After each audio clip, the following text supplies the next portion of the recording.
Ahojte. Pripravení? Tak teda dobrý večer, ja vás zdravím na Urban Markete. Dneska máme čarovný dátum 8.8., takže dneska manifestujeme, priatelia. Dnešná téma s názvom Toto dielo nebolo vytvorené človekom sa bude venovať oblasti umelej inteligencie a túto oblasť s nami dneska prejdú traja hostia. Máme tam rôzne bloky, výhybky, otázky, ale bude to dneska hlavne o vás troch. S tým, že po mojej pravici sedí Roman P. Wagner, transformačný dizajner, ktorý sa 30 rokov venuje podnikaniu. Dneska sa venuje, v podstate pomáha firmám s touto implementáciou umelej inteligencie takým ľudským a holistickým spôsobom. Našim druhým účastníkom je Peter Kašpar, multimediálny umelec, spoluzakladateľ Sorry We Can a Research Labu, taktiež víťaz ceny nadácie Tatra banky, laureát Oskara Čepana, ak sa nemýlim. A posledným hosťom je Tie Bledin, ktorý je dneska v roli pozorovateľa, taktiež je spolutvorca Research Labu a taký jeho background je z Web3. Takže dneska túto troch pánov vyspovedáme ohľadom umelej inteligencie. Možno ešte na úvod by som sa už rovno rado opýtal Peťa, Roman, zaujímajú ma tieto oblasti Research Lab, o čo ide, čomu sa Research Lab venuje, čo si máme pod týmto Research Labom predstaviť? Tak Research Lab je vlastne nová forma inštitúcie, ktorú sme založili, pretože sme chceli skúmať a pýtať sa otázky o AI, ktoré idú za hranice technologickosti. Spájame tam umelcov, architektov, filozofov a rôznych ľudí z iných odvetví, ktorí sa vyjadrujú k AI, majú spoločnú konverzáciu a venujú sa rôznym témam, ktoré možno na prvý pohľad nesúvisia s AI, ale pre nás súvisia oveľa viac než to technologické, lebo náš názor je, že vlastne tá AI nás vedie k niečomu takému viac ľudskejšiemu a k tomu rozvoju tých ľudskejších nejakých vlastností, ktoré sme teraz možno prehliadali. Takže v skratke asi tak. Dobre, ďakujem pekne. V podstate ešte možno Roman, Positive Impact Institute. Čo si máme pod týmto predstaviť? No, v rámci tej transformácie, alebo respektíve toho transformačného dizajnu, ktorý sa zaoberá hlavne tým, ako riešiť veľké spoločenské problémy, a to je normálna metodika, ktorá sa vlastne vyvinula z tzv. Design thinkingu. A Positive Impact Institute si práve kladie taký ako keby, že najdôležitejší spôsob, ako sa presunieme z tejto human intelligence do nasledujúcej hybrid intelligence a potom nejakej holistickej inteligencie. Takže je to nazvané ako taká tá cesta inteligencie, ako budeme vlastne prechádzať týmto obdobím takéto hybridnej a následne potom do tej holistickej inteligencie. OK, dobre, ďakujem pekne. V obidve oblasti Research Lab a Positive Impact Institute vnímam, že sú také trošku niečím novým, niečím neprebádaným. Ako vy dneska vnímate tú AI z vašeho pohľadu, alebo čo vás dnes fascinuje, keďže počujem tu rôzne spájania v podstate rôznych oblastí, do toho príprava na nejakú spoločenskú zmenu, tak čo je tá dnešná vaša fascinácia v oblasti umelej inteligencie? Roman je fascinovaný veľmi, takže on povie. Fascinácia, to je akože strašne toho je veľa, pretože na jednej strane si uvedomujeme, že je to nový druh inteligencie, nie je to len nástroj. To znamená, že je tam strašne veľa premenných a ako keby veci, ktoré vôbec nevieme, ako sa budú vyvíjať. Hej. Predpokladáme, že je to nejaký large language model, ktorý na základe nejakých matematických princípov dokáže vlastne sami komunikovať alebo respektíve vytvorí vety.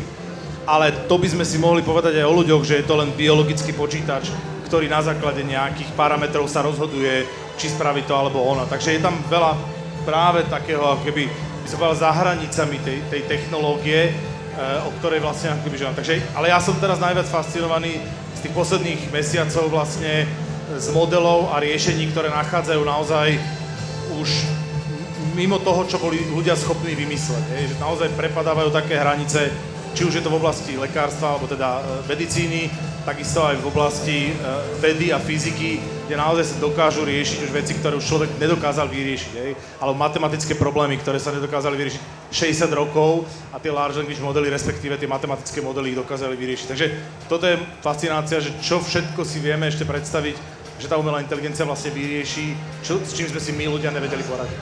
OK, tam sa chytím možno tej predstavivosti, že Peťo, napríklad pre teba ako umelca, že ako ty vnímaš, že to umenie ovplyvňuje tú AI, prípadne naopak, ako AI ovplyvňuje umenie? Tak tam sa môžeme oprieť o tú kreativitu, že vlastne výsadou umenia je tá kreativita a teraz si myslím, že sa ukazuje, že tá kreativita je ďaleko širokospektrálnejšia a že tá kreativita bude kľúčovým hráčom v tej budúcnosti. Čiže to, čo bolo zatiaľ výsadou možno umelcov, tak bude musieť ako keby, že prejsť medzi každého a každý bude musieť nájsť tú svoju nejakú kreativitu v niečom. Čiže to je podľa mňa taká ako keby, že najväčšia zmena a môžeme sa tu teraz baviť aj o tom, že ako keby, ako sa možno zmenia tie modely toho, ako tvoria umelci, ale ja by som sa nikdy nebal toho, že umelci budú nejakým spôsobom ohrození, lebo oni sú vždycky tí prví, ktorí si nájdu niečo iné, nájdu ten spôsob, ako to využiť, ako nájsť úplne nejakú novú cestu. Takže ja to vidím teraz ako dobrý tool. OK, takže vnímaš to ako tool. Lebo sú také rôzne tézy toho, že je to náš spoluautor, je to tool, je to nejaké plagiatorstvo, nie je. Že vnímaš to ako tool, štetec, nazvime to. Určite ako tool a veľa ako keby, že v umení sa ako AI používa ako takomto viacej konceptuálnejšie alebo takomto filozofickejšie zameranom, dajme tomu viac. U AI sa spomína a s tými konceptami sa pracuje už dlho. Takže ako keď to berieme iba ako nejakú formu, ktorá nám teraz vytvára nejaký text alebo obrázky, tak určite je to nejaký spoluautor. A keď hovoríš, že akože je to plagiatorstvo, tak vlastne my sme tiež takí nejakí plagiátori, lebo tiež sme boli ovplyvnení niečím, videli sme nejaké diela, počuli sme nejaké piesne, čítali sme nejaké texty, takže toto je tiež taká otázka. Potom je tá otázka, že kto vlastní tie modely a tak ďalej a tak ďalej. Áno, Tepi, teba by som sa veľmi rád opýtal, ty si taktiež spolutvorcom Research Labu, takže možno ako ty vnímaš pôsobenie toho Research Labu, čo v ňom ty zastávaš a ako to je dneska napríklad s takými že technickými možnosťami? Dneska už asi nepotrebuješ úplne vedieť kódovať alebo mať takýto skillset, alebo ako ty vnímaš spoločnosti toho Research Labu a tohto nejakého novodobého dopadu? A čo je tvoj pohľad?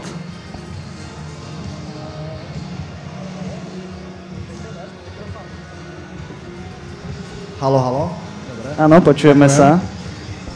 No, ja zastávam takú, dajme tomu, že viac takú technologickú úlohu v rámci toho celého Research Labu, ale mňa veľmi fascinuje to vlastne, čo to znamená pre to ľudstvo a pre nás ako samých, ako človek, ktorý napríklad nevyštudoval vysokú školu, osobne môžem povedať, že my ako Research Lab sa snažíme pozerať naozaj, že čo sa stane potom, že veľa ľudí sa dneska pozerá na tie modely alebo na to AI, že vie mi to zoptimalizovať moju prácu, môj e-mail, môj kalendár a to je všetko super.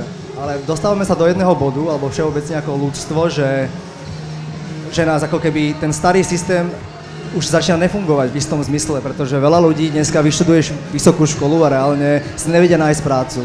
Lebo tie modely už dneska sú na takej inteligencii, že veľa firiem už nechce začiatočnícke práce v rámci toho celkového systému a narážame na ten strop, že ten starý edukačný systém fungoval, pretože neboli prístupné informácie pred 40 rokmi a bolo to úžasná cesta ísť na vysokú školu, nájsť si expertov v danom obore, ktorý ma zaujíma a ísť do toho hlbšie, ale dneska pre veľmi veľa oborov je to zároveň oslobodzujúce, že človek naozaj dneska môže získať akékoľvek informácie behom sekundy. Čo viem dneska, tak modely sú zdarma, Google má zdarma modely, OpenAI má zdarma modely a človek sa potrebuje len vedieť pýtať tie otázky. A presne potom narážame na tú kreativitu, že potrebujeme sa začať pýtať tie iné otázky, že memorovať sa isté veci, dátumy, roky, históriu, je dôležité chápať koncept ako celý, ale otvára to brány pre ľudí, ktorí majú prístup na internet, sa učiť. To vzdelanie sa proste distribuuje, decentralizuje a človek, čo má prístup na internet, môže dneska meniť svet. A vďaka tomu, že má AI k dispozícii, s ktorou sa vie učiť akúkoľvek tému, do hĺbky od kódovania, kreslenia, dizajnu, architektúry, psychológie, filozofie, že človek musí byť naozaj otvorený tomu sa pýtať tie otázky a otvoriť si tú myseľ tak, aby si začal klásť nové otázky. A podľa mňa sa mení to, ako vyhľadávame informácie. OK. Takže tak vnímam, akože, že to naozaj mení ten svet, že to ma fascinuje, že ono to naozaj mení ten svet a tie následky sú akože druhoradé, treťoradé. V podstate to tam... Veľa sa tam opieráš o spoločnosť, čo si predpokladám, že to ten transformačný dizajn, Roman, nejakým spôsobom tomu sa venuje. A aký je napríklad tvoj pohľad? Ako si ty predstavuješ, že AI ovplyvní túto pracovnú kultúru? Bavíme sa tu o tom, že zmení sa nejaký spôsob myslenia, mení sa nejaký spôsob edukácie. Vieme dneska, že tie modely idú exponenciálne hore. Absolútne dá sa povedať, že dneska už nestíhame, čo sa deje. Je tu tento veľký AI závod medzi Čínou, OpenAI, Googlom, Elonom Muskom. Tak ten spoločenský rozmer, tak v tom transformačnom dizajne, o čo sa opieraš, Roman? No tak určite sa dá povedať a na tom sa zhodne väčšina aj tých najväčších hráčov na trhu a zároveň aj tých krstných otcov AI, ktorí za tým stáli, tak dá sa zhodnúť na tom, že je to veľmi ako kebyže revolučná doba. Dá sa to možno prirovnať, aj keď historicky sme to nezažili, ale dá sa to možno prirovnať naozaj k nejakej knihtlači, kde po Gutenbergovej knihtlači sme zažili proste niekoľko sto rokov politických, spoločenských, sociálnych, doslova nepokojov. To znamená, že ten odhad je naozaj taký, ako aj Tepi naznačoval, že tých 15-20 rokov najbližších bude práve najťažší, lebo budeme prechádzať ako keby, že tými najväčšími zmenami, kým sa to nejakým spôsobom dostane, dajme tomu, do nejakej tej. Teraz sme v tej exponenciále toho rastu.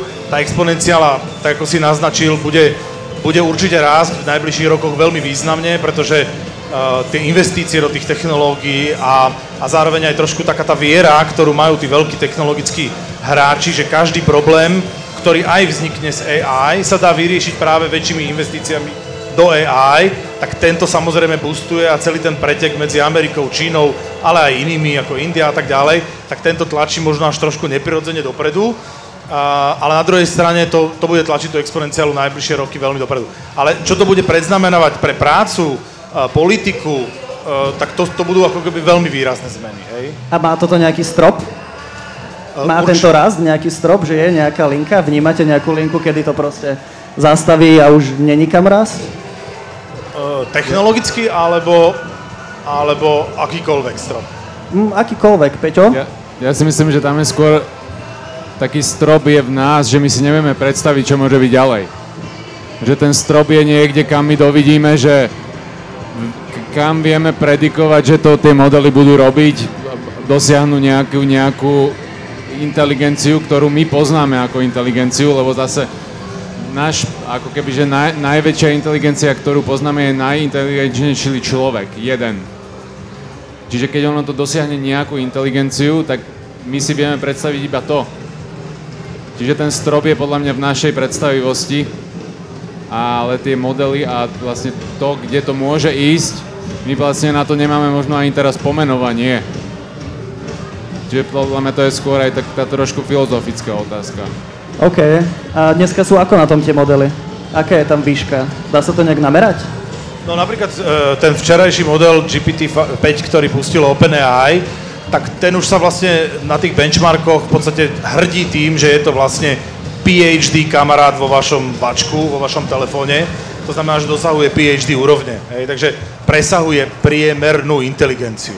Ale veľmi špecializované modely, ktoré riešia matematické, fyzikálne a tak ďalej, nie sú všeobecne, nie je to tá superinteligencia, ale konkrétne oblasti, tak v konkrétnych oblastiach už máme aj modely, ktoré v podstate akože presahujú alebo dosahujú kvality tých najinteligentnejších ľudí v tej danej oblasti. Hej. Takže na tej inteligencii to neuhráme a tam si nemyslím, že je niekde strop. Hej. Že ten strop tej ako kebyže strojovej inteligencie si myslím, že nie je, pretože dneska už naozaj tie modely začínajú riešiť alebo učiť nové modely a už robia vlastne tú architektúru efektívnejšou, ktorá menej spotrebuje elektrické energie, ktorá viacej urobí toho výpočtového výkonu, už robia priamo tie modely. Hej.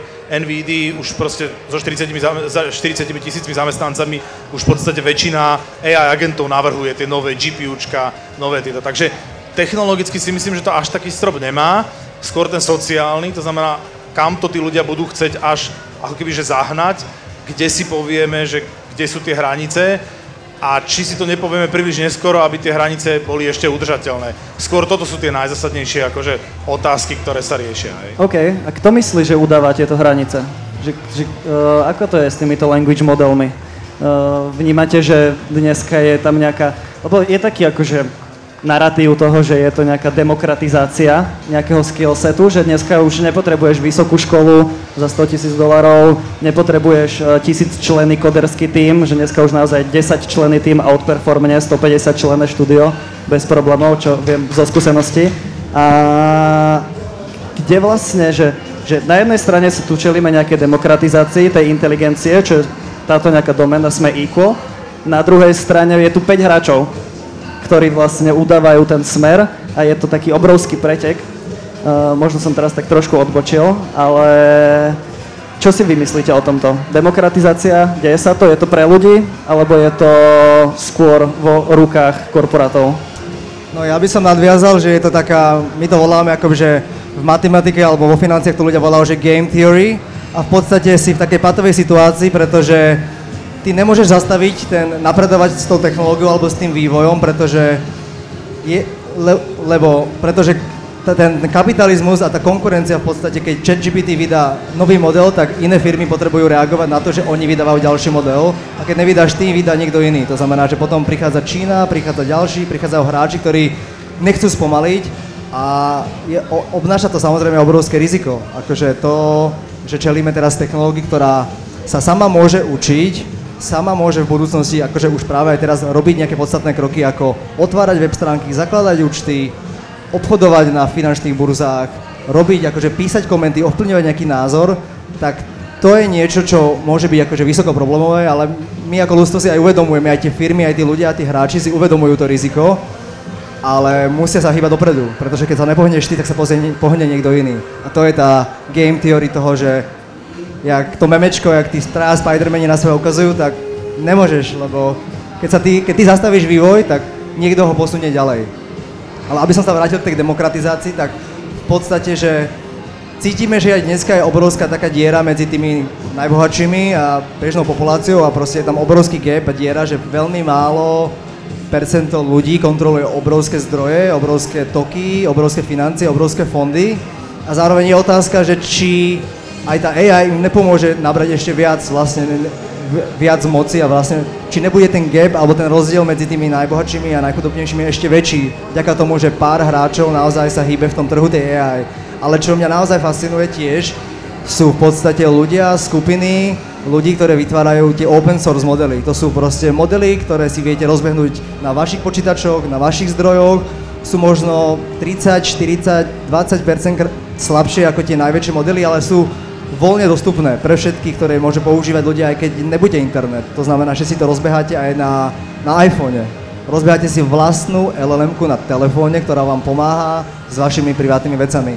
A myslím si, že toto bude kľúčový tiež akože stred nejakého boja, aby sme naozaj demokratizovali tú technológiu aj pre ľudí, ktorí sú znevýhodení v podstate. Takže ja som veľký fanúšik decentralizácie, demokratizácie, aby ľudia mali prístup k tým dátam, ľudia mali prístup k tým technológiám, bez toho, aby to bolo centralizované, pretože v budúcnosti sa môže jedna z týchto firiem rozhodnúť, že povie ti, že tieto informácie ti nepovieme, ale my máme k tomu všetkému prístup, že môže to byť naozaj centralizované a to môže byť veľký problém. Roman, chceš nadviazať? Ja by som ešte chcel len doplniť, že áno, dokonca v útorok, alebo v pondelok to bolo, neviem, ChatGPT vlastne pustil všetky svoje doteraz vyvinuté modely ako open source, to znamená, že sú voľne dostupné pre hocikoho zadarmo na vlastný počítač, trochu lepší samozrejme, ten väčší model má nejakých 20 miliard parametrov, takže taký viac naboostovaný v podstate Mac by to zvládol. Takže to, čo hovorí Tepi, je pravda, že tá decentralizácia je ako keby, že aj v tom sa tí veľkí pretekajú, hej. Meta má vlastné open sourceové modely, teraz už aj OpenAI, čo mu bolo dlho kritizované, lebo v podstate bol vytvorený ako nezisková organizácia, ktorá mala práve robiť open sourceové modely a do tohto týždňa vlastne nič open sourceovo nepustil, teraz spustil všetky modely, keďže prišiel s 5, takže všetky tie ako keby staršie modely pustil von a tie modely sú naozaj veľmi kvalitné, to znamená, že v podstate si dneska de facto kdokoľvek s počítačom vie tvoriť ako keby, že veľmi slušné ako keby produkty a nástroje pre všetkých. Ja by som ešte k tomu možno dodal, že tak ako Peťo pekne naznačil, že my si ešte úplne nevieme predstaviť tú dobu, ktorá vlastne nastane. Takže my sa stále pozeráme na to z toho pohľadu, prirovnal by som to presne, že z pohľadu 5-ročného dieťaťa sa pozeráme na ten celý svet, takže si ho predstavujeme relatívne naivne, ako to potom akoby, že bude. Ale v každom prípade tá decentralizácia pôjde v ruke aj so strašnou centralizáciou. Takže ono to bude veľmi ako keby, že prepojené. My si to nevieme predstaviť, lebo my si predstavujeme buď veľmi centralizovaný systém, a la Čína, že všetko je riadené, všetko je pod kamerami, všetko je totálne pod kontrolou a čím lepšie AIčko, tým lepšie sa skontroluje každý pohyb. Ale zároveň v podstate aj tá decentralizácia, ktorá prináša demokratizáciu a v podstate úplne iné síly do toho systému, aby je to kombinácia obidvoch tohto faktorov, hej. Takže to je trošku taký akože oxymoron, ktorý si ľudia nevedia úplne predstaviť, lebo tak centrálne sa to riadi, alebo sa to neriadi centrálne. A bude sa to ako riadiť centrálne, ale tak, že každý v tom bude sa pohybať úplne samostatne a svojvoľne, hej. Možno aj každý za vás, že ako napríklad prakticky ovplyvní AI vaše segmenty? V tvojom prípade podnikanie, v tvojom prípade tvorbu a v Tepiho prípade taktiež podnikanie a tvorbu. Ty si taký kombinácia týchto dvoch svetov. U nás je to absolútne vo všetkom. Akože tá inteligencia, to nie je len nejaký nástroj, tie blízke očakávania, teraz sa naozaj bavíme o roku, dvoch, že nie že 20, ale o roku, dvoch, tak my v podstate akoby, že očakávame, že tak ako sme dneska hovorili o napríklad inteligencii nejakej organizácie, čo bol sumár inteligencii tých ľudí, ktorí pracujú v tej organizácii, tak už sa bavíme o tom, že bude inteligencia tej organizácie nejaká tá serverovňa v podstate, keď to takto zoberieme, kde bude celé to knowledge tej firmy, kde budú všetky tie v podstate akoby, že všetko to zázemie a vlastne tá inteligencia si bude aj príjmať ľudí, vychovávať tých ľudí, riadiť tých ľudí, pomáhať im vlastne s implementáciou do tých procesov a tak ďalej, bude sa snažiť v podstate vymačkať z tých ľudí to maximum v rámci tej kreativity, v rámci tých ich nejakých nápadov a tak ďalej. Jediná otázka, ktorá tam je, že predpoklad je, že každá práca človeka dneska sa dá automatizovať, že tá nahraditeľnosť je relatívne vysoká, takže to, o čom sa najviac diskutuje a to, čo sa najviac rieši a vznikajú teraz rôzne HR komunity, ja som súčasťou jednej, kde sa práve akože exploruje tá nová ľudská rola. Takže sa na to pozeráme nie z pohľadu AI, ale z pohľadu tých schopností tých ľudí, že čo budú tie nové role toho človeka, hej? Že je to tá kreativita, je to tá predstavivosť, je to tá intuícia a až naozaj na ako keby, že hranicu tej spirituality, čo doteraz bolo úplne na pokraji týchto vôbec biznisových záujmov a dneska už sa to dostáva proste ako keby, že do centra, že OK, tak čo vlastne dosiahneme z tých ľudí, hej? OK. Tak je to predsa len tá práca, keď teda všetka je možné ju automatizovať, tak je takým nejakým obrovským pilierom toho života, nejakej validácie a častokrát aj keď sa ideš iba niekomu predstaviť, tak povieš svoje meno a čomu sa venuješ. Takže čo si myslíš napríklad ty, Peťo, čo my budeme v tomto ekosystéme znamenať? Alebo ešte sa môžeš vrátiť k otázke s tým tvojim segmentom? Nie je to už úplne, že môj segment, ale skôr možno by som povedal, že na tom začiatku, keď ešte sa tak predikovalo, že čo budú tie prvé možno práce alebo niečo, čo tá umelá inteligencia nahradí alebo bude zvládať najlepšie, tak nikto vtedy nepovedal, že tú kreativitu, to umelecké. A vlastne to boli prvé modely, ktoré boli funkčné. Ako kebyže textové, ktoré začali písať akože texty, básne, poézie, hocičo a potom robiť fotografie, robiť videá, robiť hudbu. Takže akože to je taký paradox, ale ja si myslím, že to zmení, ale ja sa nebojím o tú umeleckú časť, pretože to je práve tá skupina ľudí, ktorá má tú kreativitu pred všetkým. Takže umelci to budú používať ako tool a nájdu si svoj spôsob. Umenie je strašne pekný príklad, pretože to umenie si vždycky našlo svoj flow. Ale zároveň pozrime sa, keď prišli nejaké technologické veci do umenia, potom sme sa zase vrátili k niečomu, čo bolo veľmi prirodzené ľudské, že keď prišli CDčka, každý chcel robiť hudbu cez počítač, mať najkvalitnejší zvuk a potom zrazu znovu sa vrátili platne, lebo nám chýbalo to ľudské, to popúkané, to nedokonalé. Takže ja si myslím, že toto vždycky, ten ľudský kontakt a tá maličká nedokonalosť nám bude chýbať. Lebo tie systémy sú trénované, aby boli dokonalé. Takže nie je tam nejaká výchylka, aby to znelo ľudsky. Tak akože výchylka tam bude veľká, ale bude skvelá. Pepi? Ja by som ešte nadviazal na Romana, presne, že čo ostáva to ľudské po tom, čo, keď vieme, že inteligencia to nie je, do istej miery to, jak dneska meriame tú inteligenciu, lebo máme emočnú, inteligenčný kvotient a tak ďalej, že čo budú tie ľudské vlastnosti, že bude to tvrdá práca, alebo bude to exekutíva, alebo to bude tá kreatíva, tá predstavivosť a zároveň je to, teraz by som šiel na tú pozitívnu stránku tej AI, že naozaj je to nástroj momentálne dneska, alebo tvoj partner, ktorý ti naozaj dokáže zvizualizovať tvoju predstavivosť, dokáže ti naozaj že pomôcť s premyslením celého projektu. Poviem príklad. Teraz vyťahneš ChatGPT a povieš, že chcem robiť hudobný festival, čo to obnáša z produkčného hľadiska, koho mám booknúť, jak to celé funguje, koho mám, aké systémy, infraštruktúra, SBS, povedz mi všetko, jak funguje festival, lebo chcem robiť festival. A predtým by si musel ísť Google, hľadať, pýtať sa ľudí. Dneska naozaj si vymyslíš umelecký projekt, chce si vytvoriť nejaký brand, oblečenie, ok, chcem spraviť akože naozaj brandový projekt, spravil mi deep research na brand, ktorý je ekologický, chcem to pre surferov od 25 do 45, kto sú moji zákazníci a vlastne idem pomôcť mi zvizualizovať proste trička, veci, že naozaj je to nástroj, ktorý nám pomáha zvizualizovať našu predstavivosť, čo bolo kedysi oveľa náročnejšie. Človek potreboval zavolať grafikovi, programátorovi, dizajnerovi, zistiť, jak veci fungujú a čo vlastne spraviť a dneska ten človek potrebuje mať tú predstavivosť a tú odvahu sa pýtať tie otázky. Namiesto, akože verím, že veľa ľudí používa tu AI, že správ mi toto, zosumarizuj, zlepši mi toto, ale v podstate ono to je aj skvelý partner, že mám takýto nápad, buď veľmi kritický a pomôž mi ho dostať do reality, že čo to všetko vlastne obnáša, si biznis stratég, ktorý má skúsenosti 50 rokov v tomto a v tomto segmente a je to veľmi zaujímavé, že človek dneska naozaj potrebuje pripojenie na internet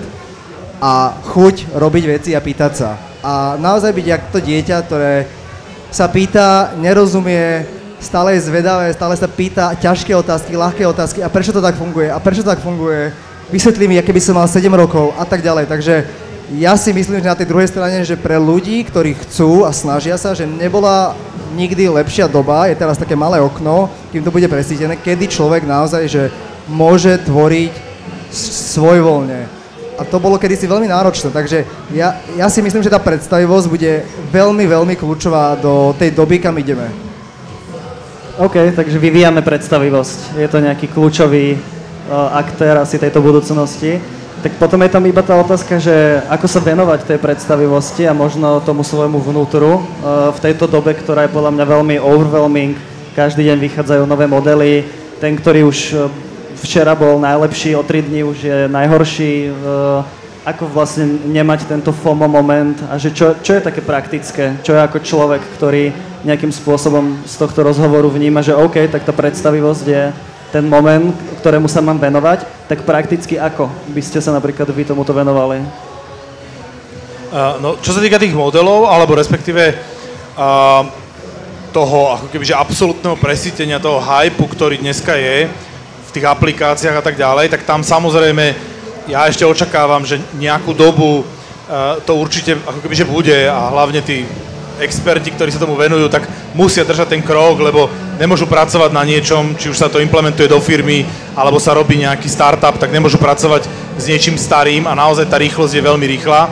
Ale evidentne vidieť, že sa to stále, napríklad presne ten ChatGPT 5 je presne ten výsledok, že mali 6 modelov a zgrupili ich do jedného. Hej. To znamená, že ten prístup, že ten človek vlastne už nebude rozmýšľať, ktorý model je na čo vhodný, ale proste zadá do nejakého univerzálnejšieho nástroja a ten nájde to správne riešenie, to tu bude za chvíľu. Hej. Takže v tomto by som až taký stres nemal, že ako ja budem schopný ovládať tie nástroje sa budú stále viac približovať nám. To znamená, že naozaj stačí vedieť povedať tú svoju predstavu a naozaj... Čo nie je jednoduché. Áno, a to je presne to, že skôr je o mnoho dôležitejšie vlastne pracovať s tými predstavami a čo to konkrétne znamená, lebo pracovať s predstavami to je také, že veľmi ťažko uchopiteľné a za mňa je to práve tvorba nejakých naozaj že kvalitných zámerov. Že tak ako Tepi hovoril, vlastne ako sme sa bavili, že ideme do doby, kedy to urobiť bude jednoduchšie, ako to vymysleť. Ideme z doby, kde keď si niečo vymyslel, tak ti každý povedal, no tak to je super, že si to vymyslel, ale teraz to urob, hej, že není problém si vymysleť, ale teraz to urob, hej.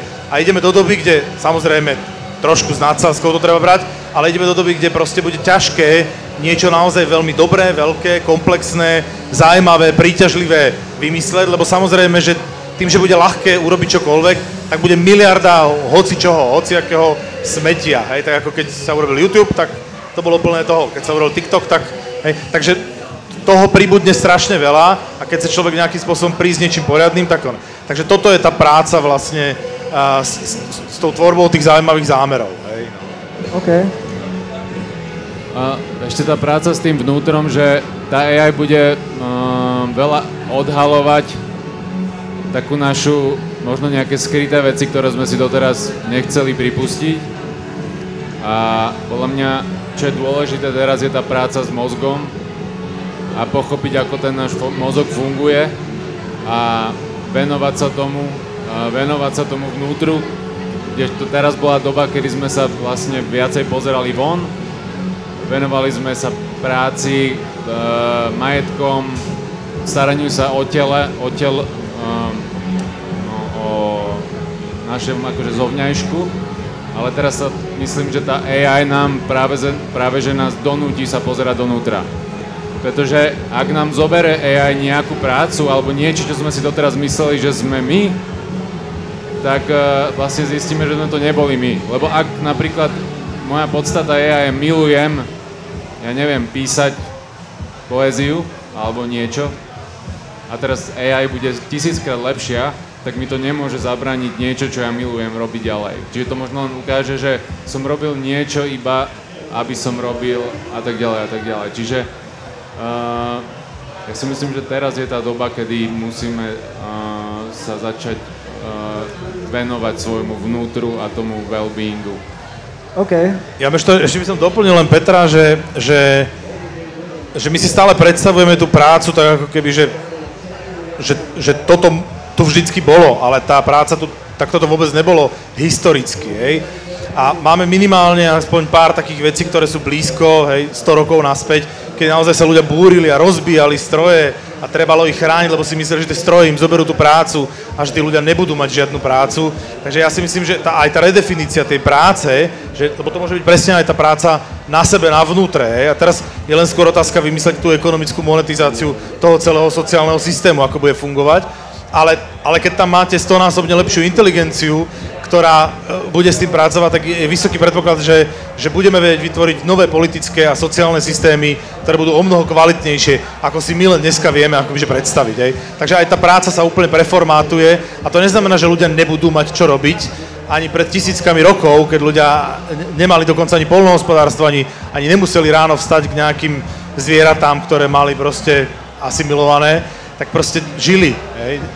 Akože nemali 8-hodinovú prácu. Takže tá štruktúra, v ktorej my sme zvyknutí, je relatívne krátka. Není zase tak dlhá v tej histórii celého ľudstva a trošku to, podľa mňa sa to tak trošku preháňa, že ale my keď o to prídeme, tak one. A tiež súhlasím s Petrom, že je to taký trochu stret, že nám to postaví vlastne to zrkadlo, že čo sme vlastne my a my nie sme tá práca. My ju dneska vykonávame, lebo tak je nastavený ten systém, tá spoločnosť, ale možno za 20-30 rokov sa budeme pozerať veľmi smiešne na tú dobu, že to fakt sme si mysleli, že bez tohto sa nedá žiť, veď, hej. Takže Ale treba to dizajnovať, to sa dizajnuje, to sa nestane len tak. Tak dneska sa vlastne... Na tom sa musia podieľať ľudia. Tie veci a tá spoločnosť dizajnuje na základe nejakého príjmu, revenue, peňazí a tak ďalej.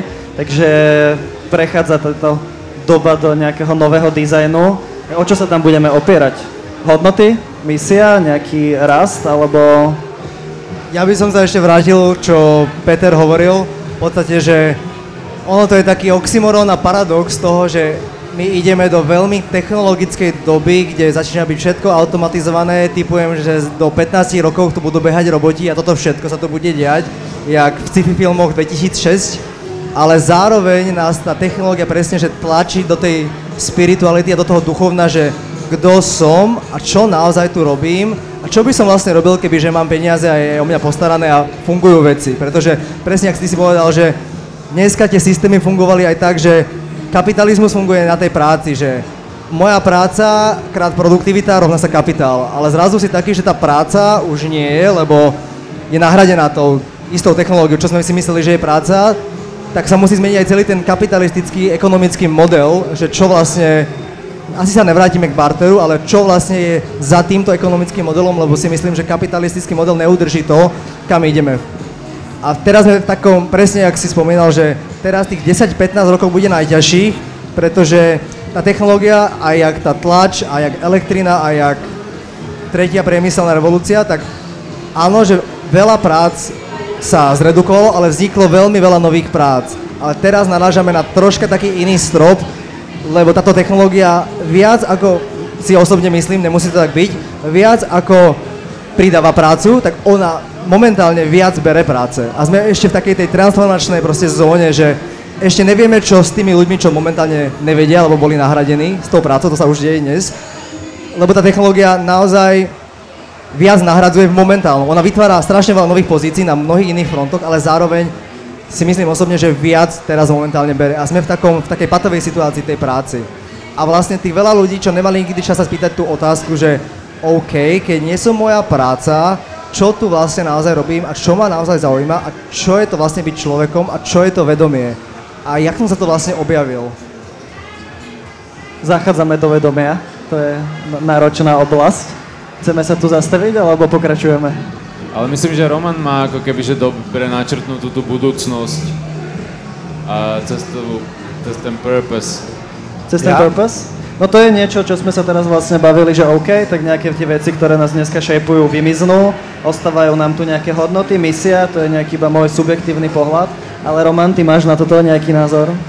No, v podstate už dlhé roky, aj keď je to stále na periférii toho biznisu, ale už dlhé roky sa vlastne skloňuje a dokonca sa to dáva ako keby aj za úspochom tých veľkých spoločností, či už to bol Google, alebo napríklad Tesla a tak ďalej, tak stále sa viac a viac skloňuje, že ten zásadný hype tých spoločností spôsobil vlastne ten hĺbší purpose, ktorý mali, hej, že naozaj si zobrali nejakú veľkú spoločenskú tému, ja viem, Google mal presne organizácia ľudských informácií a tak ďalej, to znamená, že tie veľké spoločnosti vedia, že ten účel musí byť taký trošku humanitný, že to nemôže byť úplne, že len zarábať peniaze, niektorí to viac žijú, niektorí menej, hej, to je akože zase prípad od prípadu, zase si by som to neidealizoval, ale na druhej strane vedia veľmi dobre a tie výskumy sú relatívne jasné, že a už vôbec akože tie najmladšie generácie, ktoré dneska prichádzajú na ten pracovný trh pracovať, tak naozaj ten zmysel tej práce majú postavený vlastne akoby že relatívne vysoko.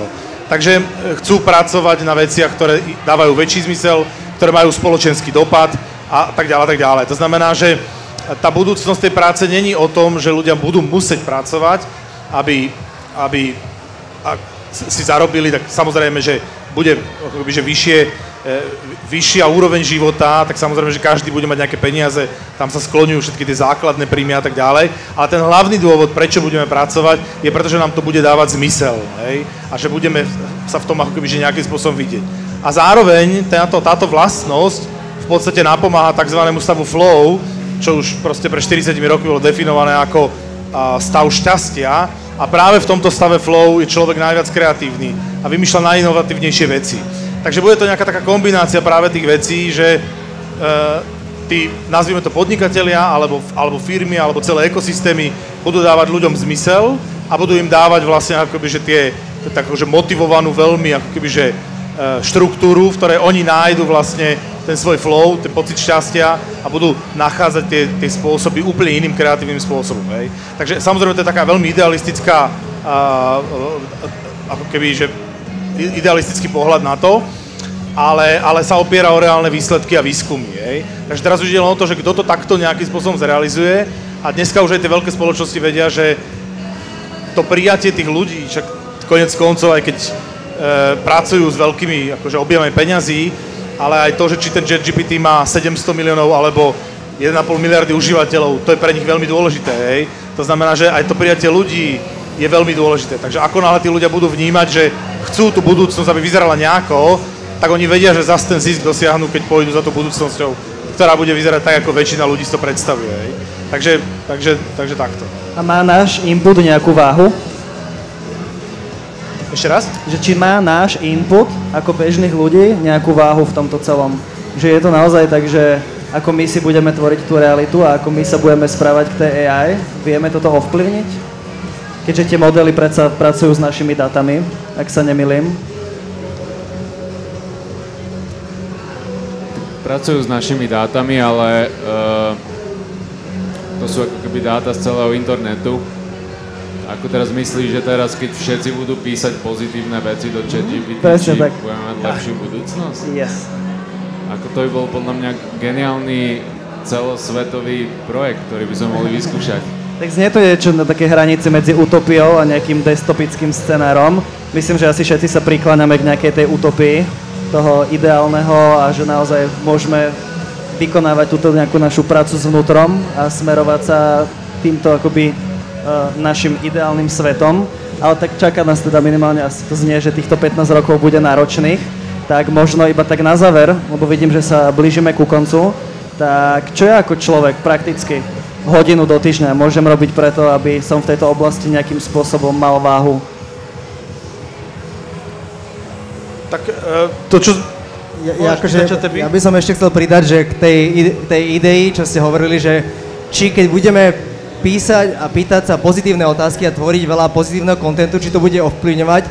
Ja si myslím, že áno, pretože modely, ktoré sú dnes natrénované, tak boli naučené na tých starých ľudských dátach, ktoré neboli tvorené AI, ale dneska sa veľmi, veľmi veľa článkov, dát, videí a kontentu začína tvoriť AI. Takže ona je v takom trocha zacyklovanom lúpe. Takže si predstav, že ty vytvoríš blog, ktorý si napísal pomocou AI, ale v budúcnosti ďalšia iná AI sa bude učiť od tých informácií, ktoré si ty napísal.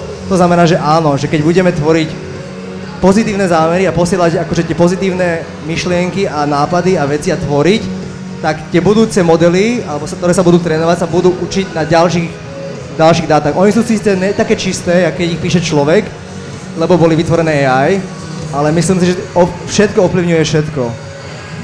A iba akože úplne by som dodal iba takú poslednú vec s tým zrkadlom, jak ste hovorili, že áno, tá AI sa vlastne učí od nás, takže ona je vo veľkej miery naše zrkadlo. Lebo všetky dáta, ktoré sme kedy v živote napísali, vyprodukovali knihy, napísali články, vytvorili ľudia, čo prišlo z nejakého vedomia, tá AI sa učí na základe tých našich myšlienok, ktoré sme mali od 1000 rokov dozadu až do dnes. Tak ona vlastne zrkadlí to, čo sme my dneska a boli kedysi v histórii. Same, but different, ale máš pravdu. Ja by som možno povedal, že už sme dneska na prelome toho, že už sú, a teraz nechcem ísť veľmi do nejakých technických vecí, ale už sú modely, je to pravda, že to viac funguje v programovaní ako možno v nejakom tvorbe obsahu, či už blogové alebo neviem čo, ale sú už dneska metodiky, že sa vlastne vytvárajú veľmi efektívne modely, ktoré začínajú úplne od nuly. Takže práve, že im nedávaš žiadne ľudské dáta, lebo tie ich potom ako keby, že veľmi udržiavajú len ako keby, že v tom inbox, hej. To znamená, že práve, že keď chceš model, ktorý by bol viac out of box, aby doniesol úplne iné nápady, ako si my dokážeme vôbec predstaviť, tak ho práve, že ako keby, že nezačínaš s tými ľudskými dátami, hej. Ale áno, sú to experimentálne veci, väčšinou to robia vedci na univerzitách, není to v podstate akože ono, ale nosí to už reálne výsledky, že to vykonáva vlastne veci, ktoré my a ľudia sme si vôbec nevedeli poradiť, či už to v oblasti fyziky, alebo v oblasti matematiky, čo vlastne zatiaľ sme vždycky popisovali realitu týmito dvomi vlastne vedami, fyzikou a tak ďalej. Ale ja, keď si hovoril, že na záver, že čo si myslím, že to môže čo ovplyvniť, ja by som zostal pri tom možno takom trochu spirituálnom nastavení, lebo my sa dostávame presne do tej situácie aj v oblasti tejto neurovedy a ako keby znalosti o našom mozgu, o našej mysli, o našom vedomí, kde my naozaj akože extrémne málo o tom vieme. V podstate tie najväčšie objavy neurovedy sú, dá sa zhrnúť do posledných 10 rokov. Predtým to bolo naozaj to bola akože mesiarina, že rozrezali a pozerali sa na ten mozog. Takže my sa dneska dostávame vôbec akože k tomu, že ten exponenciálny rast vlastne toho, kde sa v tom mozgu umiestňujú tá kreativita, tie nápady, jak to vzniká a tak ďalej, tak my sa teraz dostávame iba na štart toho celého a takisto aj tá spiritualita sa dostáva vlastne v kombinácii s tou vedou do takej, že evidence-based, to znamená, že spiritualita podložená naozajstnými akože skutočnosťami alebo faktami, hej. Takže tam sa akoby, že otvára obrovský priestor pre ľudí, kde môžu sa v tejto veci akoby, že vzdelávať, pracovať s tým a tak ďalej a mali by si tým pádom akože výrazne zlepšovať tú kreativitu, predstavivosť, intuíciu ako jeden podľa mňa z najzásadnejších aspektov, lebo keď sú systémy príliš komplexné a príliš holistické, tak väčšinou, a to hovoria aj tí najväčší podnikatelia, väčšinou intuitívne potom rozhodujú. Keď tých faktov je extrémne veľa, tak už vy sa s nimi zoznámite, ale už čo vám proste akože vás nasmeruje v tej spleti tých informácií, je skôr tá vnútorná intuícia, ktorá sa ale tiež trénuje, cvičí a tak ďalej. Takže je to taký akože toto je za mňa taký... Takže paradoxne nepracovať s AI, keď sa chcem v tejto oblasti posunúť, ale pracovať s tým svojím vnútrom. Čo je za mňa veľmi dobrá odpoveď. Akože aj to samozrejme, ale není to podľa mňa len tá technologická stránka tej veci. Ja s tým akože súhlasím a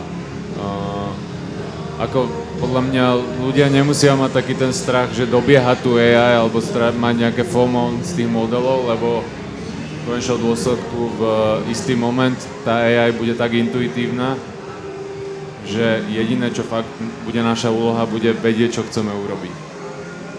A podľa mňa to je to dôležité, čo by sme mali, na čo by sme mali pracovať na tom vnútre a ujasniť si, čo vlastne chceme, ako fungujeme a že vlastne obrátiť to, že tá technológia sme vlastne my.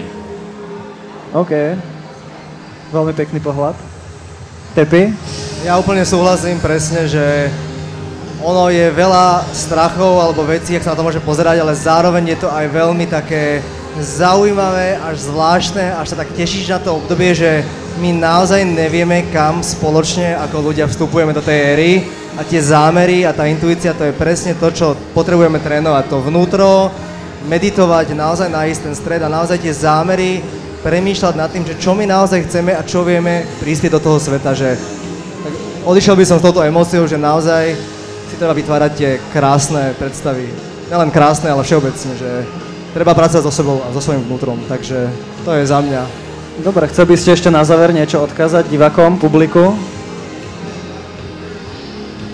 Ja by som iba tak odkázal, že naozaj skúste niekedy zobrať 15 minút ten hociaký model, ktorý používate a naozaj si tam píšte svoje idei, nápady, choďte do hĺbky, pýtajte sa z každej strany, nielen, že čo pre vás môže ten model spraviť, ale čo naozaj vy chcete a jak by sa to dalo spraviť, že naozaj s tým komunikujte s takým, že spolupartnerom, že nie len zadávať, ale naozaj viesť diskusiu, lebo je to zaujímavé. Dobre, tak asi sme na konci. Náš čas vypršal. Ďakujeme veľmi pekne za váš čas. Ďakujeme veľmi pekne aj za tých pár. Ďakujeme. Prajem vám ešte krásny zvyšok festivalu.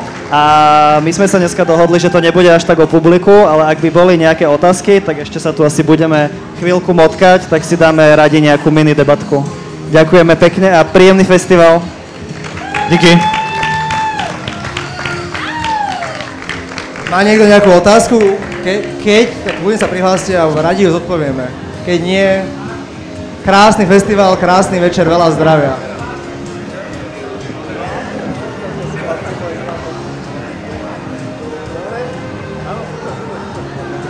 Ďakujem